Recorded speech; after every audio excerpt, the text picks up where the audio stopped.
वकील संघटनेचे अध्यक्ष आणि उपस्थित बंधू आणि भगिनींनो, खरं तर सुरुवातीलाच आपल्या सगळ्यांचे मी मनपूर्वक आभार मानते की एका विश्वासाच्या नात्याने आपण सगळ्यांनी लोकसभेला मोठ्या संख्येने मतदान करून चौथ्यांदा बारामतीची लोकप्रतिनिधी व्हायची आपण मला संधी दिली।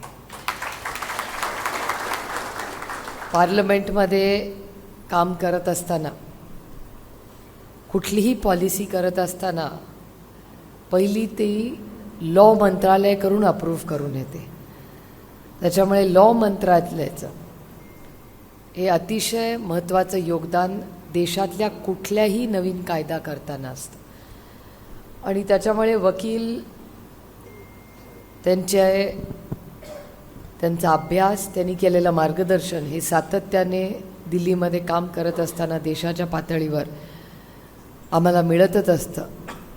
आणि संसदेमध्ये अनेक तुमच्यासारखे वकील निर्णय प्रक्रियेत आज आहेत आणि त्यांची भाषणं ऐकण्यासाठी आवर्जून आम्ही अनेक वेळा संसदेत तासनतास बसून राहतो किंवा राज्यसभेतही मी अनेक वेळा जाते, कारण या देशातले सगळ्यात जे उत्तम वकील जे निवडून गेलेले आहेत अनेक पक्षांमधून, यांची उत्तम भाषणं, एक अभ्यासपूर्वक भाषणं, आणि त्याच्यातून आपल्याला काहीतरी नवीन शिकायला मिळतं।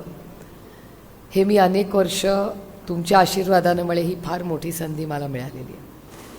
गेल्या 1.5 वर्षामध्ये माझा आणि वकिलांचा संपर्क वाढलेला आहे, नातंही फार जवळचं झालेलं आहे आणि त्याच्यामुळे खूप वेगळे अनुभव आणि शिकायला मिळाले। ज्या संविधानाचा उल्लेख युगेंद्र पवारांनी त्यांच्या भाषणात केला, भारतरत्न डॉक्टर बाबासाहेब आंबेडकरांनी अतिशय अभ्यासपूर्वक हे संविधान मांडलं, या देशाला दिलं, आणि हा देश अदृश्य शक्तीच्या मनमानीने चालत नाही, पण तो ह्या देशातल्या सगळ्यात उत्तम संविधानानेच चालणार, हाच विचार घेऊन मागच्या वेळेस 4 महिन्यापूर्वी मी आपल्यासमोर आले होते।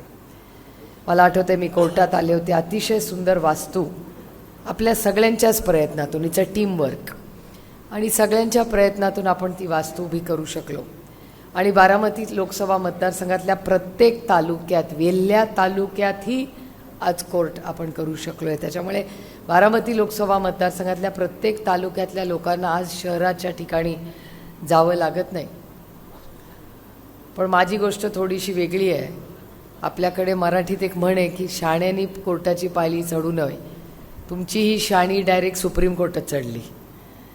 एक सुंदर वास्तू, वेगळे अनुभव, आणि त्याच्यामुळे कुठलीही केस लढताना अतिशय अभ्यासपूर्वक वकिलांचं मार्गदर्शन ह्या संपूर्ण लढाईमध्ये मलाही मिळालं। आणि एखादा युक्तिवाद कसा करावा, म्हणजे अनेक वेळा मी स्वतः बिलांच्या बाबतीत बोलते, पण तुमची खासियत सगळ्यांची अशी आहे की तुम्ही बिलला दोन्ही बाजूनी मांडू शकता, म्हणजे क्लायंट कोण असेल त्याच्यावर तुमचा युक्तिवाद ठरतो, आणि अतिशय उत्तम पद्धतीने। आणि सगळ्यात छान गोष्ट वकिलांची अशी आहे की लढाई जोरात करतात कोर्टामध्ये, आणि आल्यानंतर आपला वकील आणि विरोधाचा वकील हे दोघंही एकत्र चहा पीत बसलेले असतात। पण एक गोष्ट मी अतिशय कौतुकाने सांगते की ह्याच्यात कुठलं मॅनेजमेंट नसतं आणि कुठलाही वकील मॅनेज नसतो। तेवढं वैचारिक प्रगल्भता तुमच्यात आहे की आपलं प्रोफेशन एक आहे आणि आपली वैयक्तिक नाती एक आहे। अनेक वेळा कॉम्बिनेशननी पण होतं की काही 3 केसेसमध्ये तो वकील वेगळा असतो, समोर असतो, आणि काही केसेसमध्ये तोच वकील जो 3 केसेसमध्ये विरोधात आहे तो 3 केसेसनी आपल्या बाजूनी असतो। खूप गमती जमती या होत असतात। पण या देशामध्ये आज काळाची गरज, माझं वैयक्तिक मत असं आहे की लीगल रिफॉर्म्सची अत्यंत गरज ह्या देशाला आहे।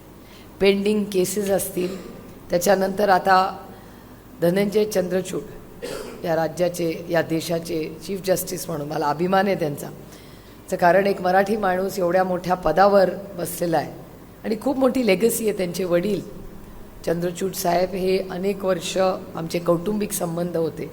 यशवंतराव चव्हाण ज्या संस्थेत मी काम करते त्या संस्थेत ते त्यांनी आदरणीय पवारसाहेबांबरोबर फार जवळ काम केलेलं आहे आणि आजही जस्टिस चंद्रचूड साहेबांच्या नावाने आम्ही महाराष्ट्रात जो मुलगा किंवा मुलगी असेल जे वकिलीच्या परीक्षेत पहिले तर चंद्रचूड साहेबांच्या नावाने आम्ही एक बक्षीस चव्हाण सेंटरमध्ये देतो आणि अनेक कार्यक्रमाला आजचे चीफ जस्टिस ही आवर्जून उपस्थित राहतात.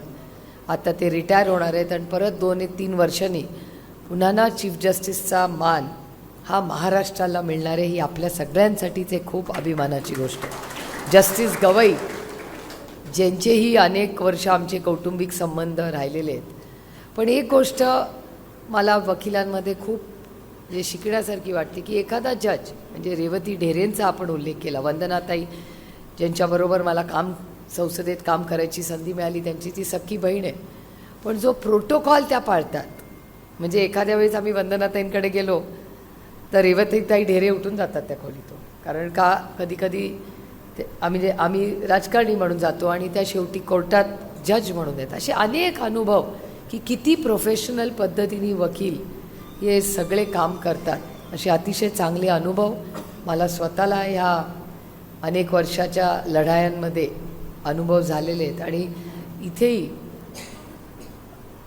बारामतीतही हे कोर्ट झालं आहे, इंदापूरला झालं आहे, दौंडला आहे, या सगळ्यामध्ये आणखीन इन्फ्रास्ट्रक्चरमध्ये सुधारणा येऊन अजून टेक्नॉलॉजीचा वापर करून आपण ऑटोमेशन कसं करू शकतो याची चर्चा अनेक वेळा आम्ही संसदेतही करतो. लायब्ररीज आपल्या ज्या लायब्ररीज आज आहेत त्या लायब्ररीजही झालेल्या आहेत, त्याच्यामुळे आधी ती कपाटाच्या कपाटं दिसायची आपल्याला वकिलांची, त्याचं खूप मोठं ऑटोमेशन झालेलं आहे आणि तो सगळा जो लिंकेजेस आहेत ते एका कम्प्युटरमध्ये जगातली सगळी पुस्तकं ही आणण्यात आपल्यालाही आपल्या कोर्टात यश आलेलं आहे.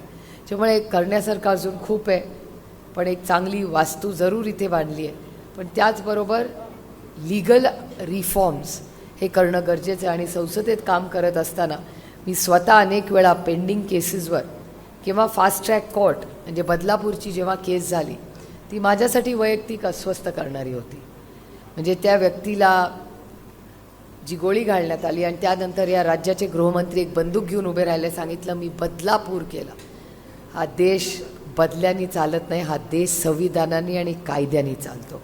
आणि म्हणून अशा केसेसमध्ये माझी सगळ्याच इथे उपस्थित वकिलांना विनंती राहील की का नाही आपण सगळ्यांनी मिळून, राजकारण होत राहिलं, इलेक्शन्स होत राहतील, पण त्या पार्श्वभूमीवर फास्ट ट्रॅक कोर्ट्स करून अशा जेव्हा घटना होतात त्या घटनांमध्ये फास्ट ट्रॅक कोर्ट करून FIR करून अशा व्यक्तीला भर चौकात फाशी आपण देऊ शकतो का जो बलात्कार करेल, ह्याची एक चर्चा मला असं वाटतं समाजात झाली पाहिजे.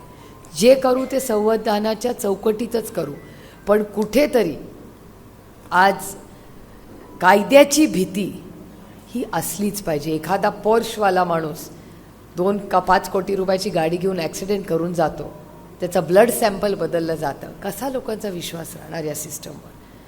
त्यामुळे सगळ्या वकिलांकडून माझी आपल्याला विनंती राहील की आपण अनेक वेळा वेगळ्या वेगळ्या कार्यक्रमात बोलतो, पण एका पॉलिसी लेवलवर जेव्हा अनेक मीटिंग्स आपण इथे घेता, राज्यातून अनेक डॉक्टरांच्या मीटिंग इथे होतात, वकिलांच्या इथे मीटिंग, का नाही बारामतीमधून एक पेपर तुम्ही तयार करत की पुढच्या 25 वर्षाचे रिफॉर्म्स तुम्हाला वकील म्हणून काय अपेक्षित आहेत, तुम्हाला कुठे गॅप्स दिसतात आणि शाण्यानी कोर्टाची पायरी चढू नये ह्याच्यात बदल का नाही आपण घडवणार. की तुम्हाला न्याय मिळत असेल तर जरूर काय त्याला कोर्टाची पायरी चढा, तुम्हाला टाईम बाउंड मॅनरमध्ये न्याय मिळेल, हा बदल आपल्याला घडवला पाहिजे. आणि याच्यासाठी फार अपेक्षेने मी तुमच्या सगळ्या वकील मंडळींच्या समोर बोलते. आणि जेवढे पुरुष आहेत तेवढ्या महिला या कोर्टात जाताना दिसतात, ही माझ्यासाठी खूप अभिमानाची गोष्ट आहे. कारण का मी प्रचाराच्या वेळेस आले होते, गच्च भरली होती ती खोली महिलांनीही.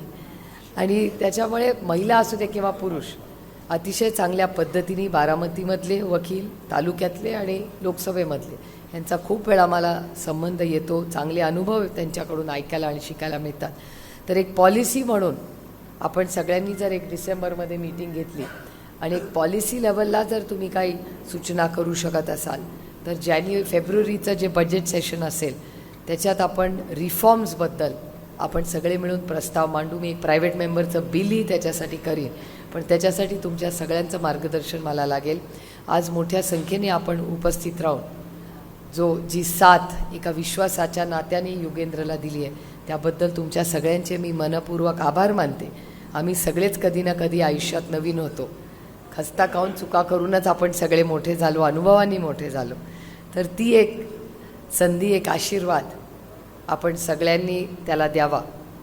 आपण कौतुक करायचा जसा अधिकार आहे तसं चूक झाली तर कान पकडायचाही अधिकार तुम्हाला आहे. कारण का शेवटी बारामतीमध्ये आपण एक कुटुंब म्हणून काम करतो. हे 6 दशकाचे ऋणानं बंध हे माझ्याकडून तर जपले जातीलच, पण मी शब्द तुम्हाला देते की युगेंद्रला एक संधी देऊन बघा. त्या संधीचं सोनं केल्याशिवाय तो स्वस्थ बसणार नाही. आपण सगळ्यांनी आणि योगायोगाने त्याचा नंबर 3च आला आहे. त्याच्यामुळे शरद पवार युगेंद्र सुप्रिया तुतारी विजय गुलाल हे मी स्वतःसाठी अनेक वेळा केलेलं पाहिलं आहे तुम्ही. त्याच्यामुळे बाकी काही लक्षात नाही ठेवले तर शरद लक्षात ठेवलं तरी बास आहे.